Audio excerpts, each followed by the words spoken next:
ધર્મલોકમાં આપ સર્વે દર્શકોનું હૃદયપૂર્વક સ્વાગત છે। જીવનમાં પ્રેરણા અને ઉત્સાહ તો આવતા જતા રહેશે, પરંતુ શિસ્ત અને નિરંતરતા જ એવી બાબતો છે જે માણસને દરેક પરિસ્થિતિમાં અડીખમ ઊભો રાખે છે, પછી ભલે તે સમયે આપણું મન સાથ આપે કે ન આપે। આજે આપણે એક એવા વિષય પર વિગતવાર વાત કરવા જઈ રહ્યા છીએ જે સીધો જ મેષ રાશિના જાતકોના જીવન સાથે જોડાયેલો છે। તમારા મનમાં તમારા આવનારા સમયને લઈને ઘણા પ્રશ્નો અને મૂંઝવણો હશે, કારણ કે ગ્રહોની ચાલમાં ખૂબ મોટા ફેરફારો થવા જઈ રહ્યા છે। અત્યારે તમે શનિની સાડાસાતીના પ્રથમ તબક્કામાંથી પસાર થઈ રહ્યા છો અને જૂન 2027ની આગામી 2.5 વર્ષ માટે તેનો બીજો તબક્કો શરૂ થશે, જે એપ્રિલ 2030 સુધી ચાલશે। આ સાથે જ રાહુ, કેતુ અને ગુરુ જેવા મોટા ગ્રહોનું પરિવર્તન પણ તમારા જીવનમાં મોટી અસરો લાવવાનું છે। વર્ષ 2026થી લઈને 2030 સુધીના આ 4.5 વર્ષના સમયગાળા દરમિયાન તમારા જીવનમાં જે મહત્વપૂર્ણ પરિવર્તનો આવવાના છે તેની વાસ્તવિકતા આપણે સમજીશું। જ્યોતિષશાસ્ત્રમાં જ્યારે પણ કોઈ મોટો ગ્રહ રાશિ બદલે છે અને જે ભાવમાં તે પ્રવેશ કરે છે તે ભાવ સક્રિય થઈ જાય છે અને તેના પરિણામો આપણને ચોક્કસપણે જોવા મળે છે। આ તમામ બાબતો તમારી ચંદ્ર રાશિ પર આધારિત છે, જેને ખૂબ જ ગંભીરતાથી અને ધ્યાનપૂર્વક સમજવાની જરૂર છે। મેષ રાશિના જાતકો માટે મે 2027 સુધી શનિદેવ 12મા ભાવમાં ભ્રમણ કરી રહ્યા છે। શનિ અહીં તમારા દશમ અને એકાદશ ભાવના સ્વામી થઈને બેઠા હોવાથી મે 2027 પહેલાંના સમયમાં તમારા કામકાજમાં વારંવાર નાના મોટા ફેરફારો જોવા મળી શકે છે। આ સમયગાળા દરમિયાન તમને શારીરિક અને માનસિક થાકનો અનુભવ થઈ શકે છે, તેમજ તમારી વ્યાવસાયિક જવાબદારીઓમાં અચાનક વધારો થઈ શકે છે। શનિના આ ભ્રમણને કારણે તમારે અવારનવાર મુસાફરી કરવી પડશે અને કેટલીકવાર બિનજરૂરી પ્રવાસો પણ કરવા પડી શકે છે, જે ધારી સફળતા ન આપે। આ સમયે શનિની દ્રષ્ટિ તમારા બીજા ભાવ પર હોવાથી દાંત, ગળા અથવા વાણીને લગતી નાની મોટી તકલીફો ઊભી થઈ શકે છે, તેમજ પરિવારના સભ્યો સાથે કોઈ વિષય પર વાદ વિવાદ ન થાય તેનું ખાસ ધ્યાન રાખવું જરૂરી છે। આ સમયમાં નાણાકીય વ્યવસ્થા જાળવવા માટે તમારે કોઈ નાની કે મોટી લોન અથવા કરજ લેવાની પરિસ્થિતિ પણ સર્જાઈ શકે છે। જો કે જે લોકો લાંબા સમયથી વિદેશ જવા ઈચ્છે છે અથવા વિદેશી ભૂમિ સાથે જોડાઈને વેપાર કરવા માગે છે, તેમના માટે મે 2027 પહેલાંનો સમય ખૂબ જ ઉત્તમ સાબિત થશે। વિદેશમાં નોકરી કરતા મેષ રાશિના જાતકોને આ સમયમાં પ્રગતિની નવી અને સારી તકો મળી શકે છે। આ દરમિયાન તમારી ઓફિસ કે વ્યવસાયના સ્થળેથી અન્ય કોઈ શહેરમાં કે રાજ્યમાં બદલી થવાના યોગ પણ પ્રબળ બની રહ્યા છે, તેથી માનસિક ચિંતા કે નકારાત્મક વિચારોથી દૂર રહેવું જ હિતાવહ છે। જ્યારે 3 જૂન 2027ના રોજ શનિદેવ તમારા પ્રથમ ભાવમાં એટલે કે તમારી જ રાશિમાં પ્રવેશ કરશે, ત્યારે સાડાસાતીનો બીજો અને સૌથી મહત્વપૂર્ણ તબક્કો શરૂ થશે। આ એક એવો સમય હશે જ્યારે તમારા મન પર કામનું દબાણ સતત બનેલું રહેશે, પરંતુ તેની સાથે જ જે લોકો લાંબા સમયથી અવિવાહિત છે તેમના લગ્ન થવાના પાકા સંજોગો ઊભા થશે।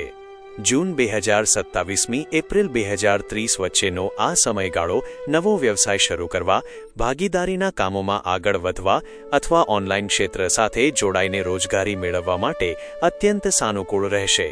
અત્યાર સુધી જે લોકો બેરોજગાર હતા અથવા યોગ્ય તકની રાહ જોઈ રહ્યા હતા, તેમને અચાનક મોટી જવાબદારીઓ સોંપવામાં આવશે। શનિ તમને માનસિક રીતે સતત વ્યસ્ત રાખશે અને આ વ્યસ્તતા તમારા પોતાના વિકાસ માટે જ શ્રેષ્ઠ સાબિત થવાની છે, કારણ કે આ આખોય સમયગાળો તમને જીવનના સાચા પાઠ શીખવશે અને માનસિક રીતે વધુ પરિપક્વ બનાવશે। બીજી તરફ રાહુ અને કેતુનું પરિવર્તન પણ તમારા માટે ખૂબ જ રસપ્રદ પરિણામો લઈને આવી રહ્યું છે। ડિસેમ્બર 2026માં રાહુ તમારા દશમ ભાવમાં પ્રવેશ કરશે અને જુલાઈ 2028 સુધી ત્યાં જ રહેશે। રાહુનું આ સ્થાન પરિવર્તન તમારા કરિયરમાં અણધાર્યા અને આકસ્મિક બદલાવો લાવશે। ખાસ કરીને જે લોકો technology, artificial intelligence, IT engineering અથવા કમિશન એજન્ટ તરીકે કામ કરે છે, તેમના માટે વર્ષ 2027નો સમય સુવર્ણ સાબિત થઈ શકે છે। તમે આ સમયગાળામાં સખત પરિશ્રમ કરવાને બદલે સ્માર્ટ વર્ક કરવાનું વધુ પસંદ કરશો અને તમારી ચતુરાઈથી અટકેલા કામો પૂરા કરી શકશો। જે લોકો રાજનીતિના ક્ષેત્ર સાથે જોડાયેલા છે અથવા તેમાં કરિયર બનાવવા ઈચ્છે છે, તેમને રાહુના આ ભ્રમણથી લોકપ્રિયતા અને સફળતા મળી શકે છે। આ સમયે કેતુ ચોથા ભાવમાં હોવાથી તમને ભૌતિક સુખ સુવિધાઓ જેમ કે નવું મકાન કે નવી ગાડી મળવા છતાં મનમાં એક પ્રકારનો અસંતોષ રહી શકે છે। તમને એવું લાગ્યા કરશે કે આનાથી પણ કંઈક વધારે સારું થઈ શક્યું હોત. તેથી આ સમયે જે પ્રાપ્ત થયું છે તેનો ઈશ્વર પ્રત્યે આભાર માનવો ખૂબ જ જરૂરી છે. જુલાઈ 2028મી વર્ષ 2029ના અંત સુધી રાહુ 9મા ભાવમાં રહેશે, જે ભાગ્યસ્થાન હોવાથી પિતા સાથેના વૈચારિક મતભેદો વધારી શકે છે અને શુભ કાર્યોમાં થોડો વિલંબ કરાવી શકે છે. તેથી આ સમયમાં કોઈ પણ મોટો નિર્ણય ઉતાવળમાં ન લેવો. વર્ષ 2030માં રાહુ 8મા ભાવમાં જશે, જે ગૂઢ જ્ઞાન અને સંશોધન માટે ઉત્તમ છે, પરંતુ તે સમયે સ્વાસ્થ્ય, ખાસ કરીને પેટને લગતી તકલીફો બાબતે સાવધ રહેવું પડશે.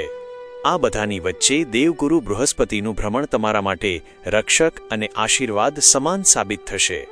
જૂન 2026મી જુલાઈ 2027 દરમિયાન ગુરુ મહારાજની શુભ દ્રષ્ટિને કારણે તમે કોઈ નવી મિલકત ખરીદી શકો છો અથવા કોઈ મોટી ધાર્મિક યાત્રા પર જઈ શકો છો.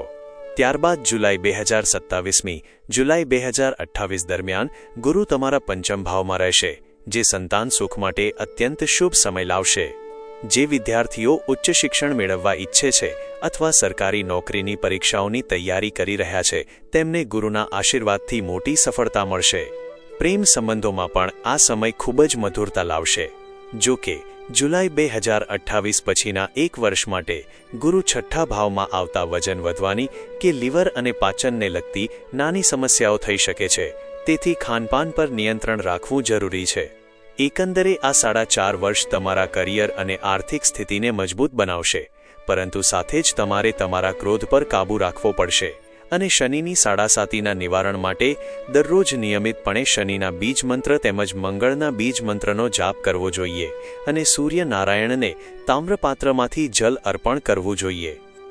જો તમને આ માહિતી ઉપયોગી અને સાચી લાગી હોય તો વિડીયોને ચોક્કસપણે લાઇક કરજો, તમારા મિત્રો અને સ્નેહીજનો સાથે શેર કરજો અને આવી જ અધિકૃત આધ્યાત્મિક માહિતી સતત મેળવવા માટે અમારી ચેનલ ધર્મલોક સાથે જોડાયેલા રહેજો. ચેનલને સબસ્ક્રાઇબ કરવાનું ભૂલતા નહીં. હર હર મહાદેવ.